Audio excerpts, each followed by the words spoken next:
Bienvenue dans Maman et Femme, confidence sous bienveillance. Si tu m'écoutes pour la première fois, bienvenue dans ma bulle bienveillante. Moi, c'est Serena, je suis maman d'un petit garçon de 3 ans et je suis également fondatrice de Mamsitter, la plateforme qui met en relation des mamans avec des mamassitters, ces grandes sœurs de cœur qui viennent choyer et alléger la charge mentale des mamans en postpartum. Ici, on parle de maternité, de parentalité, d'éducation, mais aussi de tout ce qui façonne une femme au fil du temps. Sans oublier la foi et la spiritualité qui sont des fils conducteurs dans ma vie. Et tout ça sous un ton bienveillant, sans jugement. Juste des confidences.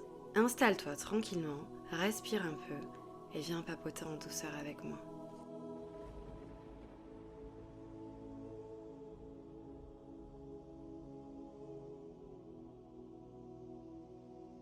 Une auteure inconnue a un jour écrit « Il arrive un moment où tu dois cesser d'arroser les fleurs qui refusent d'éclore. »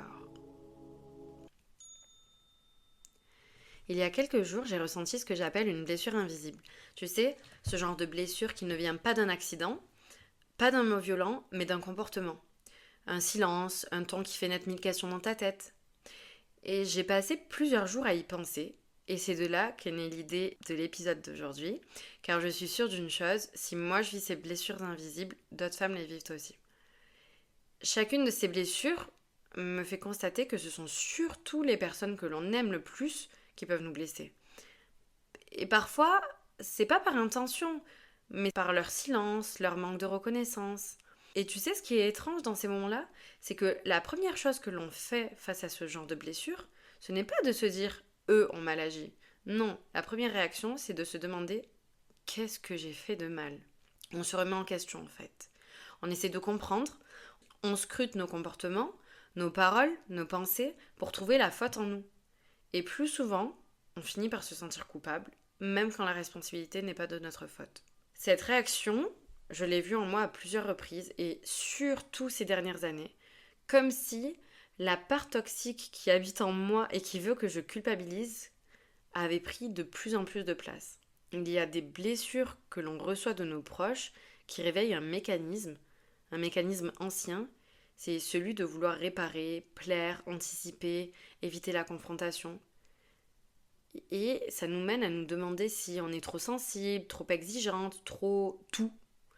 Et cette remise en question constante peut finir par nous épuiser, et ça a été mon cas, elle peut finir par nous éloigner de notre paix intérieure. Je sais qu'on est nombreuses à se reconnaître dans ce sentiment qui veut qu'on comprenne, qu'on arrange, alors que le problème ne vient pas de nous. En repensant à tout ça, je me suis rappelée de mon enfance, parce que j'essaye beaucoup de travailler sur mes souvenirs d'enfance en ce moment, pour comprendre un peu mieux l'adulte que je suis. Et je me suis rappelée que je n'ai jamais été une enfant qui cherchait à tout comprendre, à tout réparer. Mais j'ai toujours eu ce besoin instinctif de rassembler, d'inclure, de créer du lien. Je détestais voir quelqu'un seul, je l'intégrais tout de suite au groupe. Et sans vraiment le savoir, finalement, j'ai gardé cette nature-là toute ma vie. Celle de vouloir que chacun se sente à sa place, de rapprocher les gens, de créer des cercles où on se sent bien, de fédérer. Mais en grandissant, et surtout ces dernières années, j'ai compris une chose, c'est que cette belle qualité qu'on peut avoir, m'a parfois joué des tours. Parce que, à force de vouloir préserver les liens, j'oubliais parfois de me préserver à moi. Je donnais sans compter, je m'attachais, je me justifiais, je pardonnais encore et encore. Et il n'y a pas si longtemps, finalement, j'ai compris que préserver les liens, oui, mais pas à n'importe quel prix. Aujourd'hui, j'ai appris, en tout cas j'apprends encore, à poser mes limites, à aimer sans me perdre, à prendre de la distance sans rancune, et j'ai accepté que certaines relations s'essoufflent et que certaines personnes ne nous correspondent plus. Ça, c'est quelque chose que j'ai vraiment eu du mal à faire, mais finalement ça me fait du bien de faire ça et j'ai constaté que c'est une forme d'amour de savoir s'éloigner finalement, de l'amour envers soi-même. Et ça fait vraiment du bien. Alors, parlons-en de ces blessures invisibles qui viennent de nos proches, qu'il s'agisse de notre famille ou d'amis proches, parce que tu as sûrement dû ressentir ces moments frustrants où tu te remets en question. Mais pas de la bonne manière, pas une bonne remise en question. C'est une remise en question dans laquelle tu te demandes si tu as mal parlé, mal agi, si tu n'es pas assez ou au contraire si tu es trop. Et souvent, cette introspection, elle se transforme en autoculpabilisation. C'est pas juste une remise en question comme chaque être humain devrait le faire pour devenir une meilleure personne. C'est pas une recherche introspective en se demandant qu'est-ce qu'il y a de bien chez moi que je pourrais encore améliorer. Non, là c'est une attaque de ton âme contre ton âme qui te dit qu'est-ce qui ne va pas chez toi? Qu'est-ce qui ne tourne pas rond chez toi? Pourquoi c'est toujours toi le problème? Alors que la réalité, comme l'explique Lise Bourbeau, alors, petite parenthèse, Lise Bourbeau, c'est une écrivaine canadienne que j'aime beaucoup. Elle est spécialisée dans le développement personnel et elle a écrit un best-seller qui s'appelle Les 5 blessures. Elle a plusieurs best-sellers, mais celui qui a le plus marqué mon attention, c'est Les 5 blessures, dans lequel elle nous apprend que chaque personne a 5 blessures, enfin, peut avoir jusqu'à 5 blessures en elle. Et elle te fait découvrir quelles sont ces blessures-là et ça te permet d'apprendre à mieux te connaître et forcément qu'on a au moins une à deux blessures en nous. Donc je disais, Lise Bourbeau nous explique que la réalité c'est que parfois le problème vient des autres, pas de toi, pas de nous. Lise Bourbeau elle explique que nous passons notre vie à chercher ce qui cloche en nous alors que certaines blessures sont liées aux attitudes, aux limites, aux incapacités des autres. Je parle pas des personnes qui ne se remettent jamais en question, évidemment, et ce genre de personnes existent, qui pensent que c'est tout le temps les autres le problème, qu'elles sont parfaites. Non, je parle des gens qui cherchent à avoir un meilleur comportement, à s'améliorer, à devenir la meilleure version d'elles-mêmes. Et donc, souvent, ces personnes-là passent leur vie à chercher ce qui cloche en elles. Et quand Lise Bourbeau dit « certaines de vos blessures sont liées aux incapacités des autres », je trouve ça tellement fort. Parce que ça veut concrètement dire que certaines de tes blessures viennent de ce que les autres ne savent pas ou ne peuvent pas faire. Ça veut dire qu'il se peut que le proche ou la proche qui t'a blessé ne soit pas en capacité de reconnaître tes besoins. Par exemple, tu peux avoir un proche qui te blesse par son silence, son indifférence, mais le problème c'est qu'il n'a pas la capacité émotionnelle de te soutenir ou de te comprendre. Et c'est pas que tu es indigne d'attention, c'est que cette personne ne peut pas répondre à ce besoin-là. Tu peux faire face aussi à des personnes qui sont tout simplement incapables de gérer leurs émotions, qui n'ont pas appris à le faire et qui du coup vont projeter leurs frustrations ou leurs insécurités sur toi, tout simplement parce qu'elles ne savent pas comment exprimer leurs émotions sans blesser ou comment maintenir un lien sain. Et dans la même lignée, tu as aussi ces personnes qui sont incapables d'être justes ou cohérentes. Et ça peut vraiment faire mal, d'autant plus quand tu es une personne qui souffre de la blessure de l'injustice, qui cherche la justice tout au long de sa vie, parce que c'est quelque chose que tu détestes certainement. Ces personnes-là, souvent, vont privilégier d'autres personnes ou ne pas reconnaître tes efforts. Et là, encore une fois, ça ne veut pas dire que toi, tu es fautive, mais simplement que leur capacité à agir avec justice ou considération est limitée. Donc, quand tu comprends ça, tu comprends que tu n'as pas à te culpabiliser pour les blessures que tu reçois. Ton rôle n'est pas de réparer les incapacités des autres, parce que clairement ce sont des incapacités et limite tu devrais avoir de la peine quand tu rencontres des personnes adultes qui en arrivent à ce stade. Ça veut dire qu'elles n'ont pas appris à faire un travail sur elles-mêmes pour être meilleures et ces personnes-là doivent probablement vivre avec une lourdeur dans leur cœur. Donc, ce que tu dois faire concrètement, c'est protéger ton cœur et poser des limites saines. Il faut vraiment qu'on intègre que ce n'est pas notre responsabilité d'être toujours compris ou apprécié. On ne peut pas être apprécié par tout le monde et on ne peut pas être compris par tout le monde. Ce qui est de notre responsabilité, en revanche, c'est de choisir comment réagir et comment protéger notre paix intérieure. Parce que le soir, quand tu te retrouves seul face à toi-même, ces gens-là qui t'ont causé des doutes, qui t'ont fait culpabiliser, qui ont créé en toi un sentiment de contrariété, ils ne sont pas là. Donc, tu es seul face à toi-même à ruminer. Donc, tu comprends que ta paix intérieure est plus importante qu'eux. Et intégrer tout cela, c'est un processus difficile. Je te dis pas que c'est quelque chose de facile. Moi-même, je suis encore en train d'apprendre à le faire. Parce qu'on a été conditionnés, les êtres humains et d'autant plus les femmes, à vouloir plaire, réparer, arranger et à maintenir un lien coûte que coûte. Mais reconnaître que certaines personnes ne sont pas capables de nous traiter avec douceur, c'est un acte de lucidité et de courage. C'est pas de l'égocentrisme. Il faut que tu apprennes à faire ça, il faut qu'on apprenne à le faire. Et comme je vous le dis en intro, j'ai un fil conducteur dans ma vie, c'est ma spiritualité, c'est ce à quoi je me réfère dans chaque situation, et c'est là que les références spirituelles entrent naturellement. Parce que l'islam nous dit quoi? L'islam nous enseigne l'importance des liens familiaux. Le prophète sallallahu alayhi wa sallam nous dit Celui qui rompt les liens de parenté n'entrera pas au paradis. Mais si tu cherches plus loin, cela ne signifie pas que nous devons subir des blessures ou laisser notre cœur souffrir. On peut maintenir un lien avec ses proches tout en se protégeant. La sagesse réside dans l'équilibre, le juste milieu. Préserver sa paix intérieure tout en restant bienfaisant. Et on a le Coran qui nous le rappelle également, dans Surat Al-A'rad, verset 28, ceux qui ont cru et dont les cœurs se tranquillisent à l'évocation d'Allah. Ce verset nous rappelle que la paix vient de la confiance en Dieu et non du contrôle sur les autres. Et surtout qu'il veut pour nous de la sérénité dans nos cœurs. Il veut que l'on ait des cœurs tranquillisés. Et tu n'as pas un cœur tranquillisé quand tu rumines dans ton coin à cause des gens qui te font du mal.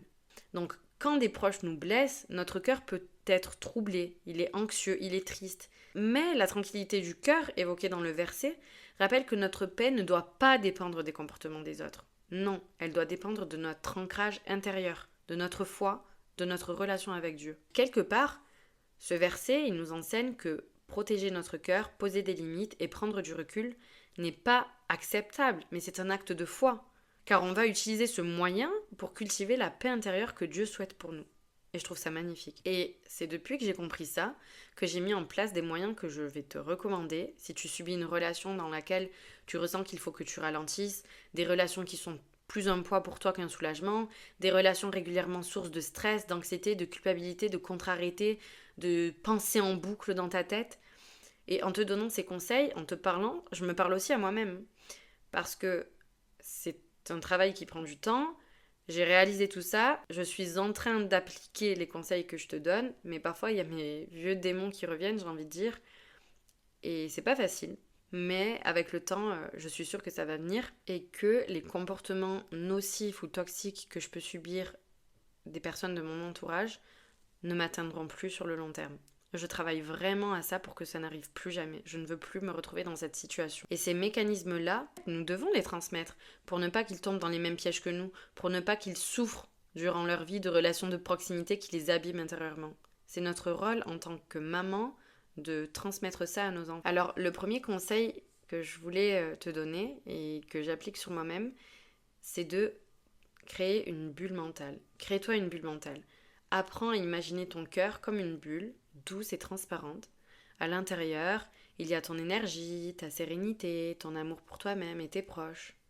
Et les comportements blessants, les silences ou les jugements, tu les vois, mais ils glissent sur cette bulle.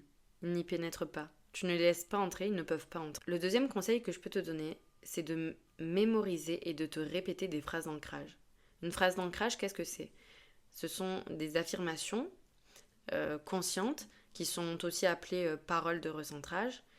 Et ce ne sont pas de simples mots, ce sont des formules qui vont rééduquer tout doucement ton dialogue intérieur, qui vont reprogrammer la façon dont tu parles à toi-même. Si tu veux, quand tu vis des blessures relationnelles, tu vas avoir tendance à développer des pensées automatiques comme « c'est moi le problème »,« je ne mérite pas d'être comprise » ou encore « je dois tout accepter pour garder la paix ». Mais non, c'est faux. Ces pensées-là, elles créent un bruit intérieur, une fatigue émotionnelle constante. Les phrases d'ancrage, justement, elles viennent calmer ce tumulte. Elles vont pas nier la douleur que tu ressens, mais elles sont là pour amener le cœur à sa vérité profonde. Donc, chaque fois que tu doutes ou que la culpabilité revient, répète-toi doucement en mettant la main sur ton cœur, et c'est important. Je choisis ma paix, je protège mon cœur tout en restant aimante. Je n'ai pas apporté ce qui n'est pas un. Tu as sûrement déjà dû entendre parler de cette expérience, faite à plusieurs fois, et notamment par Ikea et certains chercheurs, dans laquelle deux plantes identiques reçoivent le même ensoleillement, la même eau, les mêmes conditions.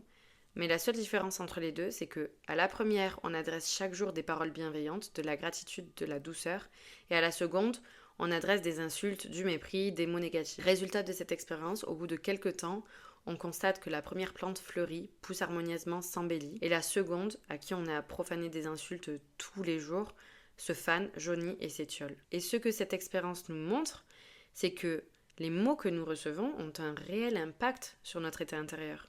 Mais surtout, les mots que nous nous disons à nous-mêmes influencent directement notre énergie, notre confiance et notre sérénité. Si une simple plante peut faner sous le poids de mots blessants, imagine ce que ton cœur ressent quand tu te parles avec dureté. Et donc, les phrases d'ancrage, ce sont comme des paroles d'amour qu'on choisit de s'adresser à soi-même, pour rééduquer notre mental, pour refleurir à l'intérieur après avoir été abîmé, pour se faire du bien, pour aller mieux. Le troisième conseil que je pourrais te donner, c'est d'essayer d'instaurer une distance émotionnelle de façon graduelle. Il y a quelque chose que j'ai remarqué avec les années, quelque chose de surprenant que tu as peut-être déjà remarqué aussi, et c'est très réel. Il y a des personnes, il y a un type de personnes qui réagissent à la gentillesse, à ta gentillesse, par le mépris ou le manque de respect. Et toi, plus tu t'investis émotionnellement, plus tu es présente pour eux, et plus ils peuvent te prendre pour acquise et mal te le rendre, avec des comportements qu'ils n'adopteraient même pas avec d'autres personnes. Et à l'inverse, tu regardes bien, les personnes qui gardent une certaine distance, qui ne se laissent pas complètement absorber,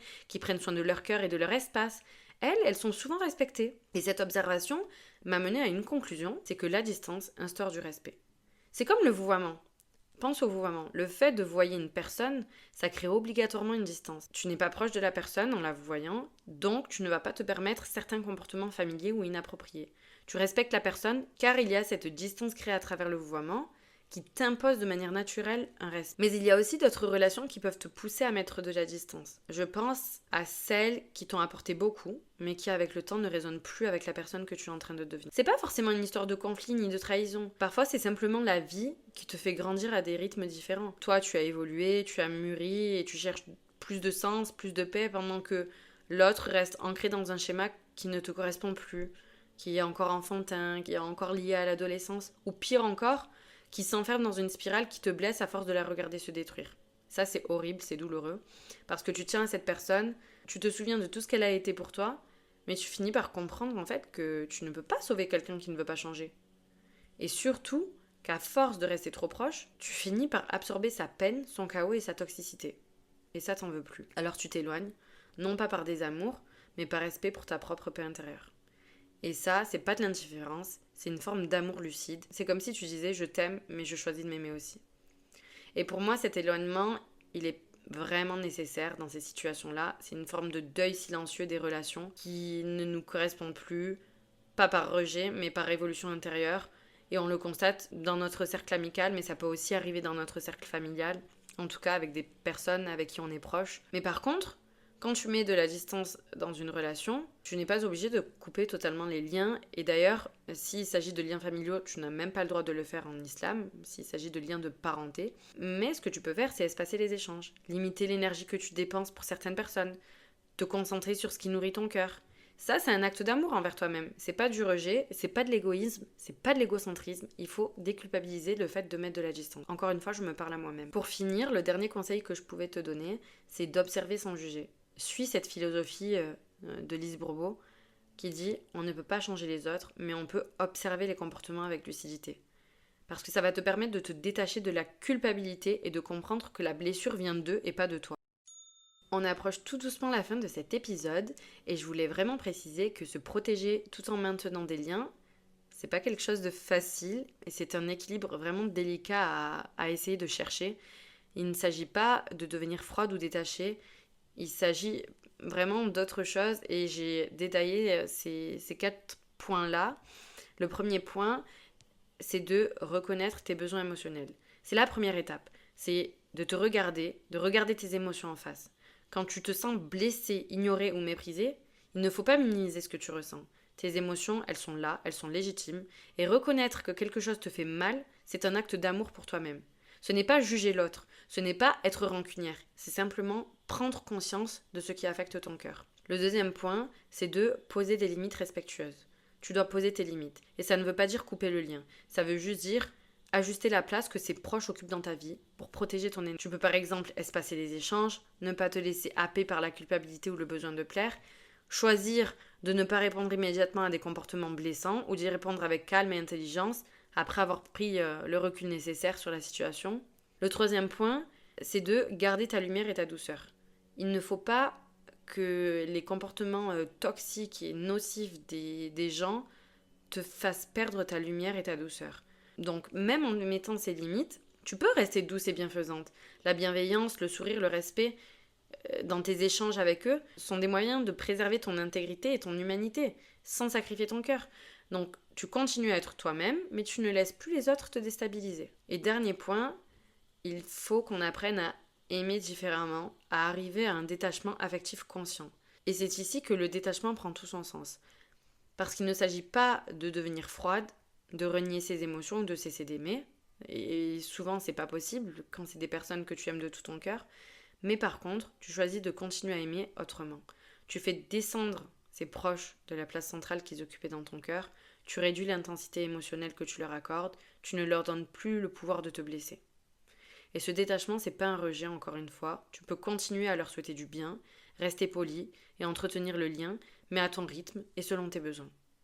Et ça, c'est un amour conscient où tu choisis ton équilibre émotionnel avant tout et sans culpabilité. Il faut vraiment que tu comprennes que protéger ton cœur et rester bienfaisante, c'est pas incompatible. Ça, moi, j'ai vraiment mis du temps à le comprendre. Pour moi, ça faisait partie de l'hypocrisie de mettre de la distance ou de comprendre que telle personne n'était pas bien pour moi tout en restant aimable quand je la vois, tout en restant souriante. Pour moi, c'était vraiment être hypocrite, mais je m'étais vraiment trompée dans ma réflexion et c'était plutôt un manque de maturité. Et c'est vraiment une amie à moi qui m'a fait comprendre ça quand on a discuté il y a pas longtemps. En fait, tu passes d'un investissement émotionnel intense, parfois destructeur, à un amour plutôt mesuré, respectueux de toi et de tes limites, et ce qui permet tout simplement de te respecter, de préserver ta sérénité et de maintenir la relation dans une forme qui ne te détruit pas. C'est toi qui es maître de la relation. Et c'est exactement là que la sagesse spirituelle et psychologique se rejoignent finalement, parce que comme le Coran nous l'enseigne, maintenir les liens familiaux c'est important, mais protéger son cœur et cultiver la paix intérieure fait aussi partie de cette sagesse. Et de la même manière, quand on voit des auteurs comme Lise Bourbeau qui nous rappellent que nous ne pouvons pas changer les autres, mais nous avons le pouvoir de choisir notre réaction et notre paix intérieure. Alors si tu écoutes cet épisode et que tu traverses ce genre de situation, respire profondément. Permets-toi de mettre de la distance si nécessaire, de protéger ton énergie et de te rappeler que tu n'es pas responsable de la blessure des autres. Et c'est marrant parce que tout le long de l'épisode, je me suis adressée à toi comme si je m'adressais à moi-même. Et je me suis dit des mots que j'aurais aimé entendre plus tôt. Ces choses-là, je les ai comprises tellement tardivement. Mais bon, mieux vaut tard que jamais. Mais voilà, si ce sont des choses qu'on peut transmettre, autant le faire. Alors s'il y a des amis dans ton entourage, des proches qui vivent ce que tu vis, n'hésite pas à leur transmettre ces petits tips. Pour finir cet épisode, je te propose le petit pas de la semaine. Chaque jour, accorde-toi un moment calme, prends ton carnet et un stylo et écris un geste concret pour protéger ton cœur cette semaine. Par exemple, tu peux écrire un mot doux à toi-même chaque matin, te noter chaque fois que tu observes un comportement qui te blesse et comment tu réagis avec douceur. Choisis une situation où tu te permets de dire non ou de poser une limite respectueuse. L'idée là, c'est de te reconnecter à tes besoins et ta paix intérieure, semaine après semaine et sans pression.